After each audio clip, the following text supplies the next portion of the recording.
నమస్తే, welcome to Nationalist hub. Popular front of India PFI ఈ సంస్థను 2022 సెప్టెంబర్ 28న కేంద్ర ప్రభుత్వం హోంశాఖ నిషేధించడం జరిగింది. ఉగ్రవాదులకు, ఉగ్రవాద కార్యకలాపాలకు ప్రత్యక్షంగా పరోక్షంగా మద్దతిస్తున్నారు అనేటువంటి కారణంతో పిఎఫ్ఐని బ్యాన్ చేయడం జరిగింది. పిఎఫ్ఐని బ్యాన్ చేసినప్పటికీ కూడా ఆ సంస్థకు చెందినటువంటి స్టూడెంట్ వింగ్ అయినటువంటి క్యాంపస్ ఫ్రంట్ ఆఫ్ ఇండియా కానీ, పొలిటికల్ వింగ్ అయినటువంటి ఎస్డిపిఐ కూడా ఇప్పటికీ కూడా ఆ కార్యకలాపాలు అవన్నీ కూడా జరుగుతూనే ఉన్నాయి. అయితే తాజాగా ఆందోళన కలిగిస్తున్నటువంటి విషయం పిఎఫ్ఐ లాంటిదే, పిఎఫ్ఐని రీలాంచ్ చేశారేమో అనేటువంటి అనుమానాలు కలుగుతున్నాయి.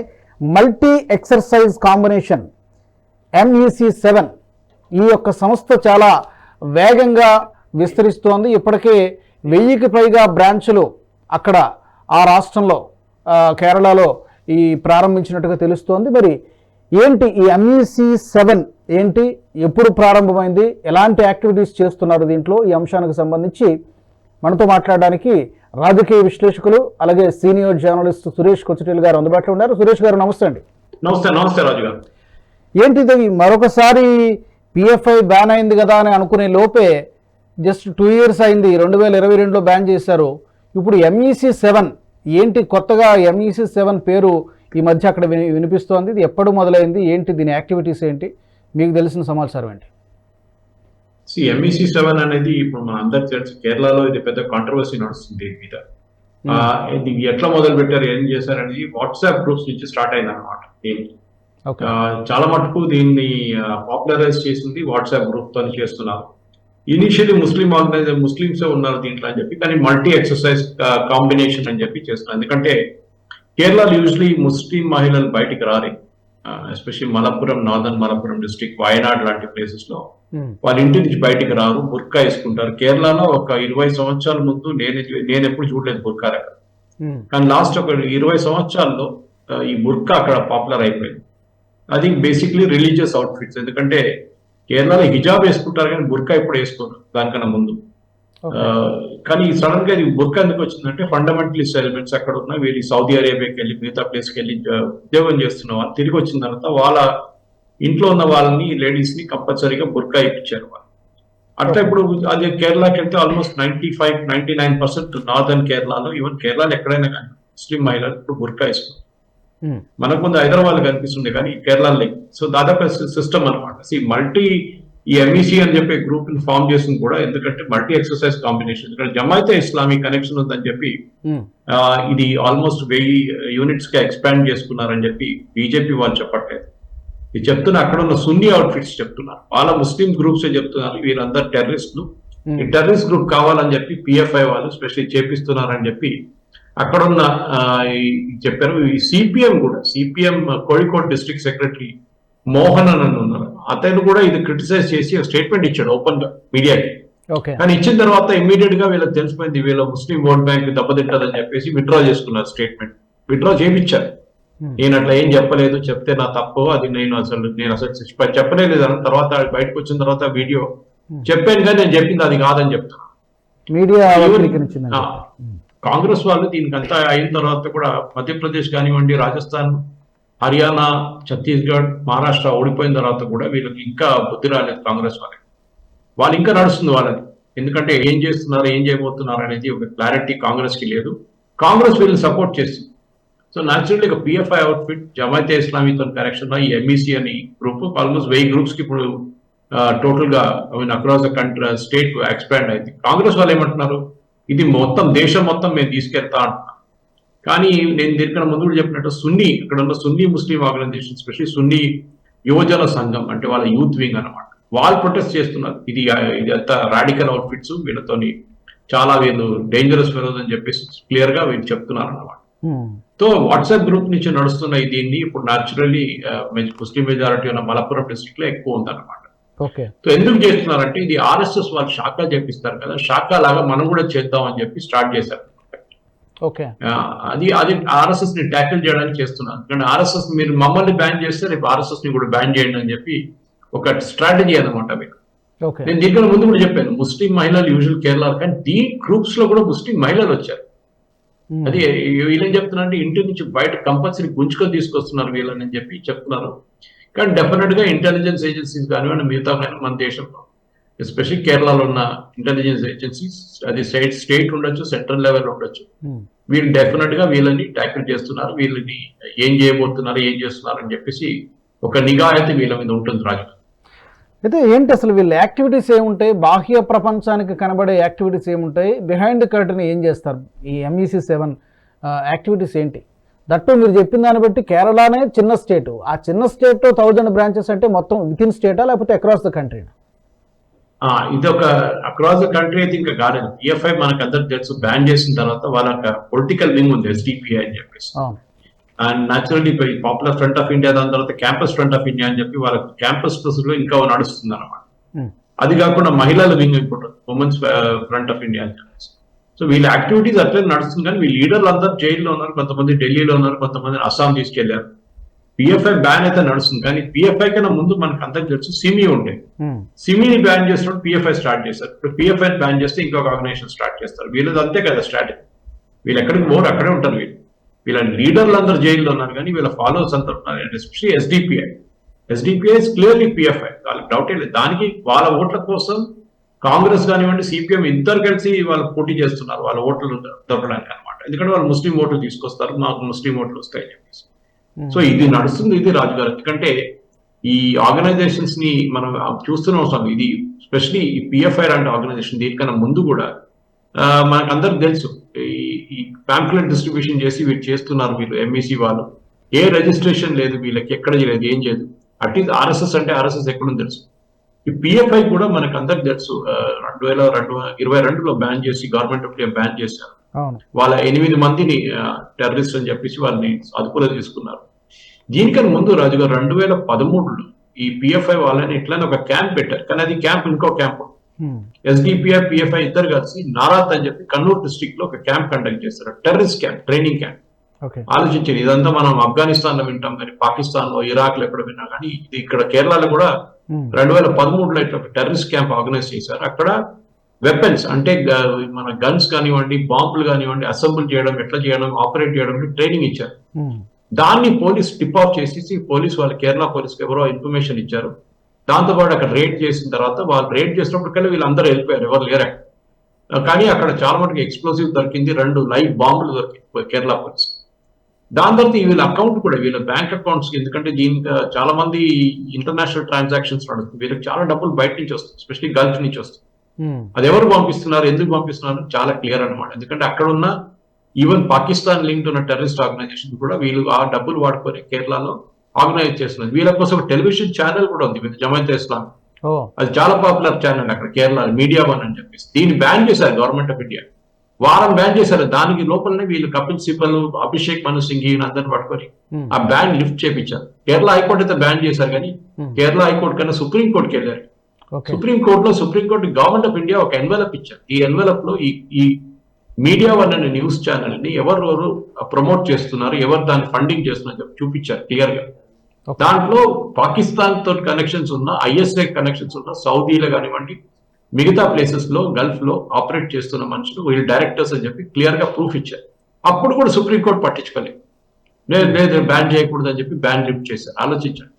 ఇప్పుడు మెయిన్ గా ఈ టెర్రరిస్ట్ ఆర్గనైజేషన్స్ ని సపోర్ట్ చేస్తున్న వీళ్ళంతా ఇట్లాంటి ఆర్గనైజేషన్, మీడియా ఆర్గనైజేషన్స్ కేరళలో. అది కాకుండా కేరళలో యూజువల్లీ అన్ని మీడియా ఆర్గనైజేషన్ లెఫ్టిస్ట్ కానీ ఇస్లామిస్ట్ ఉంటారు. ఒకటే ఒక ఛానల్ ఉంది, జనం టీవీ అని చెప్పి, అది RSS వాళ్ళ ఛానల్ అనమాట.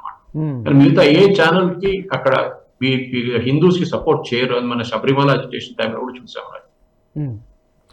అయితే ఇప్పుడు ఈ PFIలో గతంలో కీలకంగా వ్యవహరించినటువంటి వాళ్ళు ఎవరైనా ఇందులో ఈ MEC7లో ఏమైనా యాక్టివ్గా పాల్గొంటున్నారా, లేకపోతే వెనకుండి నడిపిస్తున్నారా? అలాంటి పాసిబిలిటీ కానీ అలాంటిది ఏమైనా జరుగుతుందా? వాళ్ళు ముందుకు రారండి రాజుగారు, వాళ్ళు ముందుకు రారు, డెఫినెట్ గా రారు. ఎందుకంటే వాళ్ళకి తెలుసు ముందుకు వస్తే వాళ్ళు పట్టుకుంటారు, వాళ్ళని కూడా వేసుకుపోతారు పోలీసు. NIA వాళ్ళు స్పెషల్లీ కేరళలో చాలా యాక్టివ్ ఉన్నారు, రెగ్యులర్ గా రేట్ నడుస్తుంటారు. సో వీళ్ళు వెనక నుంచి నడిపిస్తారు అంతా. దానికోసం వీళ్ళు వాట్సాప్ గ్రూప్స్ క్రియేట్ చేశారు. ఒక్కొక్క టౌన్ లో, ఒక్కొక్క విలేజ్ లో ఇట్లాంటి యాక్టివిటీస్ క్రియేట్ చేసి వీళ్ళ సపోర్ట్ బేస్ ఇంక్రీజ్ చేయబోతున్నారు. లేకుంటే నిన్న మొన్న దాకా ఎవడు వాకింగ్ కూడా వెళ్ళేటోళ్ళు మనుషులు ఇప్పుడు ఎక్సర్సైజ్ ఎక్కడి నుంచి వచ్చారు, ఇదే అర్థం కావట్లేదు. కావాలని చెప్పి కొంతమంది మహిళలు తీసుకొచ్చి బొట్టు పెట్టుకొని వీళ్ళు హిందూ మహిళలని చెప్పి వాళ్ళని కూడా గ్రూప్ లో ఇంక్లూడ్ చేస్తారు. తర్వాత తెలిసింది వాళ్ళు కాదు, వాళ్ళు ముస్లింసే వాళ్ళు. కానీ వాళ్ళకి డ్రెస్ మార్చేసి వాళ్ళని హిందూ మహిళలను చూపించి ఇది ముస్లింస్ ఒకటే కాదు అందరు అన్ని రిలీజియన్స్ నుంచి వస్తున్నారని చెప్పి వీళ్ళు ఒక పుకారు లేపారు అన్నమాట ఈ గ్రూప్స్ కి. మనం చూస్తున్నట్ల MEC7. ఓకే, మరి ఇలాంటి సంస్థని Congress party MP VK Sreedharan పొగడమే కాకుండా మరి దీన్ని దేశవ్యాప్తంగా బ్రాంచ్లు స్టార్ట్ కావాలని చెప్పి ఎలా పొగుడుతున్నారు, ఏం రీజన్స్ చెప్తున్నారు? దీనికి సంబంధించి మరి అక్కడ రాష్ట్ర ప్రభుత్వం స్టాండ్ ఏంటి? వాళ్ళు దీనికి న్యూట్రల్గా ఉన్నట్టా, సపోర్ట్ చేస్తున్నట్టా ఏంటి? రాష్ట్ర ప్రభుత్వం కూడా సపోర్ట్ చేస్తారు, ఎందుకంటే ముస్లిం ఓట్ కావాలి కదా రాజు గారు. మనం ఈ Kerala is Islamic republic, Kerala democratic republic కాదు, ఇస్లామిక్ రిపబ్లిక్. అక్కడ ముస్లిం ఓటు ఉంటే మీరు ఆల్మోస్ట్ బహుశా అసెంబ్లీలో ఉన్న ఒక 50 నుంచి 60 కాన్స్టిట్యున్సీలో మీకు ఎలక్షన్ గెలవాలంటే మీకు ముస్లిం ఓట్లు కావాలి. ఇంకొక 30-40 కాన్స్టిట్యున్సీలో మీకు గెలవాలంటే క్రిస్టియన్ ఓట్స్ కావాలి. వీళ్ళ కోసం ఏమైనా చేస్తారు. దానికోసం CIA వచ్చినప్పుడు ఇంత పెద్ద అజిటేషన్ చేశారు కేరళలో. మేము అది అసలు ఇంప్లిమెంట్ చేయనీయమని చెప్పారు పినరాయి విజయన్. ఆయన వారండి ఇంప్లిమెంట్ చేయడానికి. సో కేరళలో ముస్లిం ఓటు కోసం ఏమైనా చేసుకుంటారు. వీళ్ళు పార్టీని అమ్ముకుంటారు, కాబట్టి దేశాన్ని కూడా అమ్ముకుంటారు. ఈ కమ్యూనిస్ట్ వాళ్ళు, కేరళ ఈ కాంగ్రెస్ వాళ్ళు అందరు కలిసి చేస్తారు, దాంట్లో ఏ డౌట్ లేదు. కేరళలో ఉన్న ఇండియన్ యూనియన్ ముస్లిం లీగ్, కాంగ్రెస్ వాళ్ళ UDF ఒక అలయన్స్ పార్ట్నర్. జిన్నా సెటప్ చేసిన పార్టీ, మహమ్మద్ అలీ జిన్నా సెటప్ చేసిన పార్టీ. అండ్ వీళ్ళకన్నా యాక్చువల్లీ ఇప్పుడు చూస్తే IUML చాలా మోడరేట్ పార్టీ. వాళ్ళకన్నా రాడికల్ ఉన్నదని SDPA కానివ్వండి, మిగతా చాలా ముస్లిం అవుట్ఫిట్స్ ముందుకు వచ్చేసినాయి ఇప్పుడు అనమాట. సో వాళ్ళు ఇప్పుడు వాళ్ళకి ఎక్కువ ఇంపార్టెన్స్ ఇస్తున్నారు. వాళ్ళకి ఎక్కువ ఇంపార్టెన్స్ ఇచ్చిన తర్వాత వాళ్ళ దగ్గర నుంచి ఓట్లు గుంజుకోవడానికి కాంగ్రెస్ వాళ్ళు, కమ్యూనిస్ట్ వాళ్ళు పోటీ పడుతున్నారు. అయితే మరి ఈ NIA కానివ్వండి, లేకపోతే సెంట్రల్ గవర్నమెంట్ కానీ ఎలా హ్యాండిల్ చేయబోతోంది? ఏమైనా చేస్తారా, లేకపోతే రైట్ టైం కోసం ఇంకా చూస్తారా? ఏం చేశారు? ఎవరైనా ఎక్సర్సైజ్ చేస్తున్నప్పుడు వాళ్ళని పట్టుకోలేదు, కానీ వాళ్ళు మాకు నిఘా పెట్టుకోవచ్చు.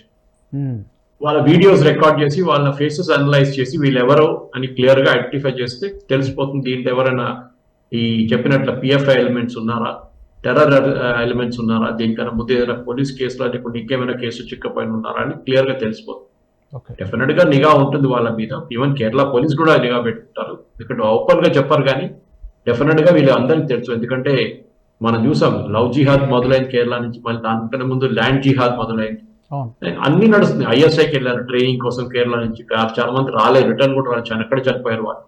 So Kerala was active recruitment ground అనమాట. దాని తర్వాత ఇంకా ఫేక్ కరెన్సీ, అదంతా నార్దర్న్ కేరళలో ఎక్కువ అది బిజినెస్. అది గోల్డ్ స్మగ్లింగ్ ఇంకో పెద్ద business. Karipur airport, Calicut airport, Pinarayi Vijayan ఒకసారి చెప్పారు. దాని తర్వాత ఆయన కూడా విత్డ్రా చేయాల్సి వచ్చింది state. Kannur airport the hub for gold smuggling in the country అన్న అందరికి తెలుస్తుంది. డైలీ కిలోలు బంగారం పట్టుకుంటారు కాలికట్ ఎయిర్పోర్ట్. సో డెఫినెట్ గా ఈ కాలికట్ ఎయిర్పోర్ట్ ఎందుకు చూస్ చేస్తున్నారు, వాళ్ళు మిగతా ఎయిర్పోర్ట్ కి ఎందుకు వెళ్ళట్లేదు, ట్రివాండ్రం ఎందుకు వెళ్ళట్లేదు, లేకుంటే కొచ్చిన్కి ఎందుకు వెళ్ళట్లేదు అర్థం కాదు. కాలికట్ ఎయిర్పోర్ట్ లోనే మాక్సిమం గోల్డ్ స్మగ్లింగ్ నడుస్తుంది.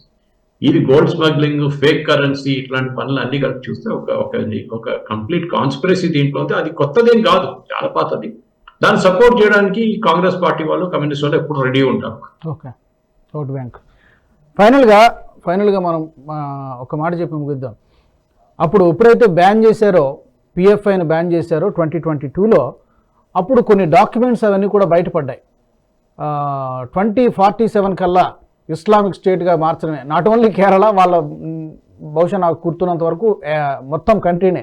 సరే, కంట్రీ మాట పక్కన పెడితే కేరళ మొత్తాన్ని అలా మార్చేసేటట్టుగా ఉన్నారుగా. డెమోగ్రఫిక్ చేంజెస్ చాలా, మీరు ఆ స్టేట్ వాళ్ళు కాబట్టి ఇంకా మీకు బాగా తెలుస్తుంది.